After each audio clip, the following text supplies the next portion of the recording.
I don't want to be in the video. Let's see if this reaches.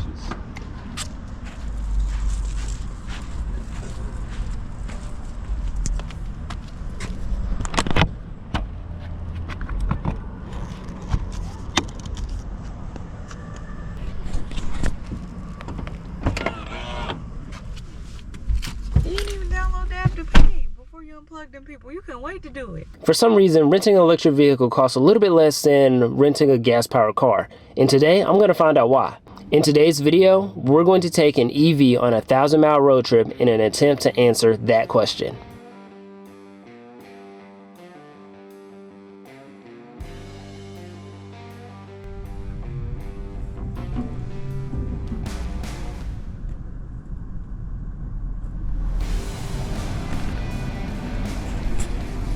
You gotta be kidding me. We found a car after searching like 5 different vehicles. We found a car that has more than 50% charge. Actually, this one's pretty good.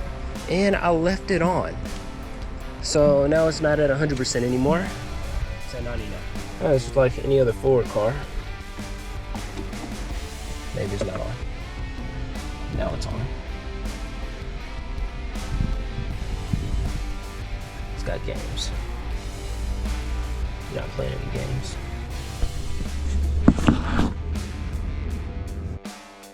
So while we're stopped, some first impressions of the vehicle. Now, this vehicle it is pretty new. There's only like 3,000 miles on it. It's got an iPad, which, you know, no one's really crazy about. This dash is pretty simple. Why am I giving a car review? This is a personal finance channel. I do love cars though. You actually have to give it throttle. When you let off the brake, it doesn't move because obviously there's no transmission. So if you come to a complete stop, the car basically just holds. We picked up our friend Trey, who owns his own trucking company. He's going to be picking up a truck in Kansas and taking it back to Texas, so we're giving him a ride. That's who you'll see in the back seat for most of the video. We left the DFW area around 10 p.m. and no sooner had I started to worry about how the EV was going to get charged. The original plan was to charge the car at a Tesla supercharger that I found in Oklahoma City. From what I had read on the internet, a Tesla attached to a supercharger can gain 200 miles of range in 15 minutes. I did this research before picking up the vehicle. None of this applied to the Ford Mustang Mach-E. It slowly became apparent that we weren't going to be able to make it to Oklahoma City on a single charge. I did, however, try to extend the range of the car by slowing down to 55 miles an hour, letting off the accelerator while going downhill. I even turned off the air conditioner. Nothing worked and the range dipped below the estimated miles it would take to reach the supercharger. After doing some searching, Trey found a casino that had free charging, only to realize that we couldn't make it there either, no matter how slowly I drove to conserve energy. At 2:02 a.m., it came time to make an executive decision.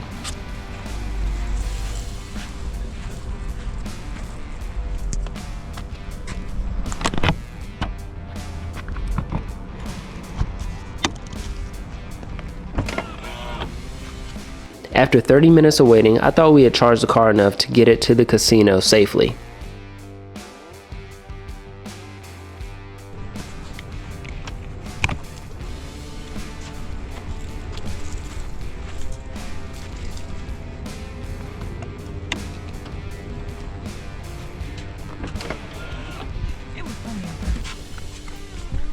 I'm glad they made it long enough. Press the button. Press the button. Turn it on.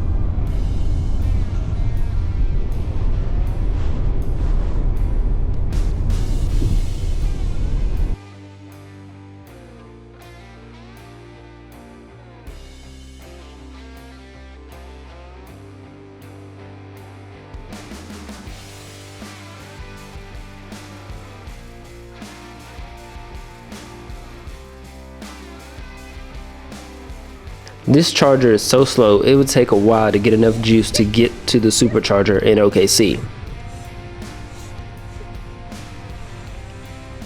You know what the best thing we can do is? Take a nap right here, wake up and drive to the supercharger. The actual supercharger, because this is not a supercharger. How far far is Pacific from here? No one in Oklahoma City. And how far is it? I took it up.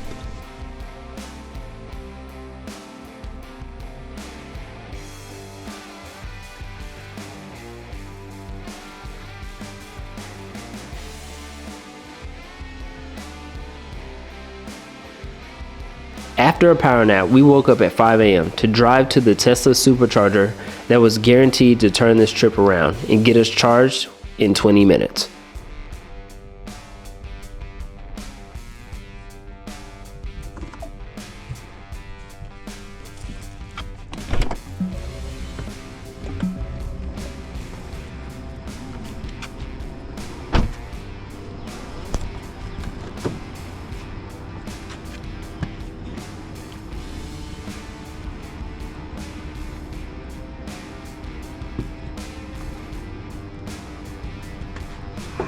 Doesn't fit.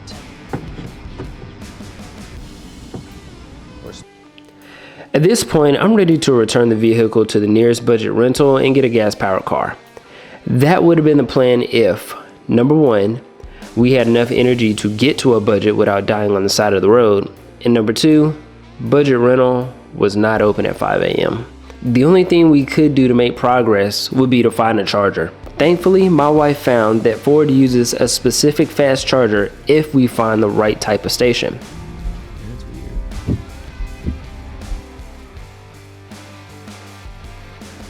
The first fast charging station we found didn't work. Thankfully, I asked for directions for the second one. It's 7:30 a.m. I'm still in yesterday's clothes. We slept in a parking lot at a casino waiting on the car to charge, and we found out there's two types of chargers. There's the regular kind that take basically 12 hours to fully charge the car, and we found a fast charger. We stopped for about 2 hours. Now we're just waiting on the car to charge right now, and then we'll go grab something to eat and then head to the next charge point. We'll finish up this trip. Our next scheduled stop was in Wichita, Kansas, where we found 2 slow chargers and 1 fast charger that didn't work before finding the fastest charger of our trip so far.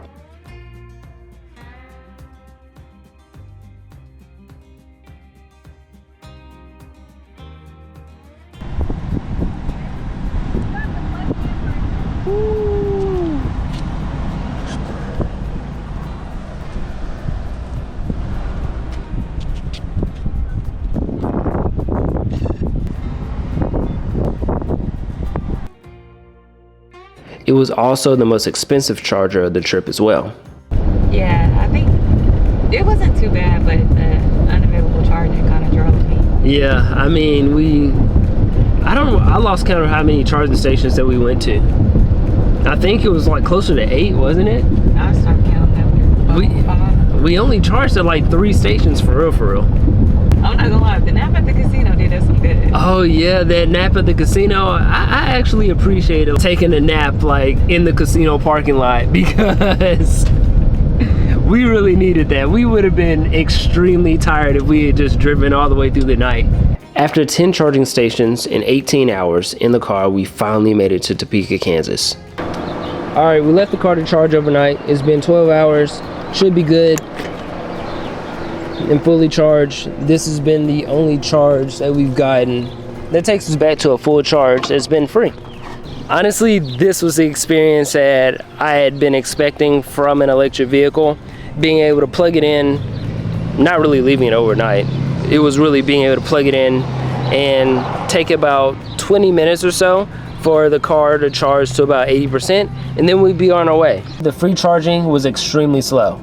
It would have taken us, if we were to try to make this trip as cost effective as possible, it would have taken us 36 hours to charge the car at each one of the different locations that we ended up charging the car at. It wasn't worth it. The ride back went much better than the ride from previous days. We went to the exact same chargers in reverse order and charged periodically. An electric vehicle, particularly the Ford Mustang Mach-E, will be a car for someone with a daily commute that drives the car from home to work and can charge at the house. It's not really the car for road trips. Despite being more expensive than comparable cars, it rents for cheaper than a four-door sedan because it has its limitations. It's a car that you can explore a developed city in and charge for free as needed. We drove around for 3 hours in Topeka, making regular stops, and only drained the battery by 5%. That's probably the best use for this car. This experience confirmed that electric vehicles aren't really ready for road trips yet. Finding charging stations is not easy. The car only shows stations that it had been charged at in the past, with no easy way to find compatible stations. In addition to that, these charging stations are not free. That's mainly because we had to charge at certain stations that would charge the car faster. We could have done this for free, but we would have spent a lot more time doing that. I'll get to that later on in the video, and I made a separate video comparing how much it costs to use an electric vehicle versus a gas-powered vehicle. The results are surprising, so be sure to check that out. America is made for gas-powered cars right now. There are no road signs that tell you that there's a charging station at the next exit in the same way that there's a sign that tells you the same about gas. Not all charging stations work when you get to them. It can be a frustrating experience, especially because every moment you spend driving in the wrong direction adds a bit more uncertainty about finding a viable charger before the car dies. Driving an electric vehicle is like driving a cell phone. The harder that you drive it and the more you make it do, the faster the battery drains. It's impossible to beat the GPS in the same way that you would in a gas-powered car. So it's not even worth trying. Let's hear what my wife has to say about it. I don't want to be in the video. Oh. Okay, come on. I'm ready. Alright, we're at our final stop after this very, very long drive.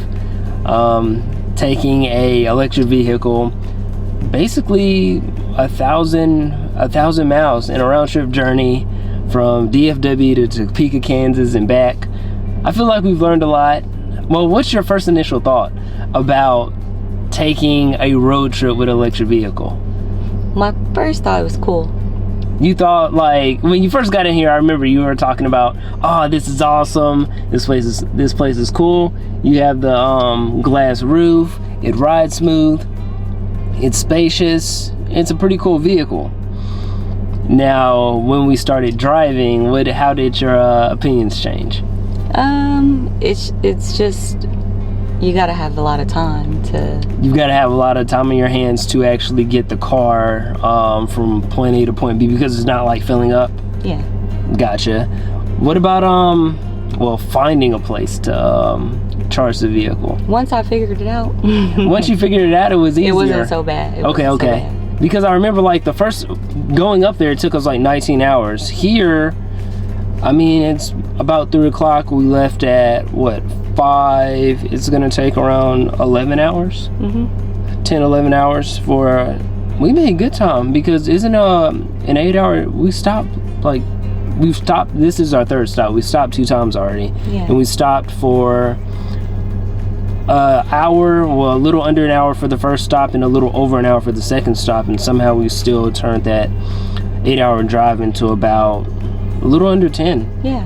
I think we've done pretty well as far as like making time on the way back. That's only because we knew like what type of chargers to find, and I guess that comes with experience. Yep, it does. What was your favorite part of this? My favorite part about this was driving the car and how fast it took off and how smooth it rode. Okay, that's cool. Yeah, the takeoff speeds on this car is pretty fun. It's pretty cool. Yeah, that's probably my takeaway. A lot of, the way this car handles, like on slower turns, it's like the weight doesn't want to follow the way the wheels are turning. So it's kind of lazy whenever you try to like make a slow turn, but in the fast turn it handles kind of like any other car. So I really like that. Would I buy this car? Would you buy this car? Nope. It's a no. Same here. I think this isn't the car for me, but I really do think that this is like case 101 of how not to use an electric vehicle. You probably don't want to take it on a cross-country road trip. At all. No, not if you want to enjoy your trip. Yeah, a gas car is probably going to be the best option, because you know, you go to a gas station, you get there, you fill up, it takes like 5 minutes. Here it could vary, depends on which type of electrical outlet that you plug into. Sometimes it can take 12 hours, other times it's as quick as 1 hour. It really just depends on how much charge the charging station gets you.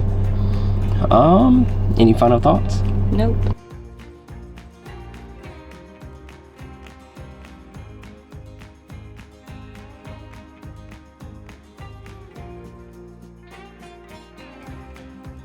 That was a fun experience. I know I didn't talk too much about the personal finances of renting an electric vehicle versus a hybrid vehicle, but if you want to see that video, I'm going to leave it right here in the description. And as always, thank you for watching this video and have a great day.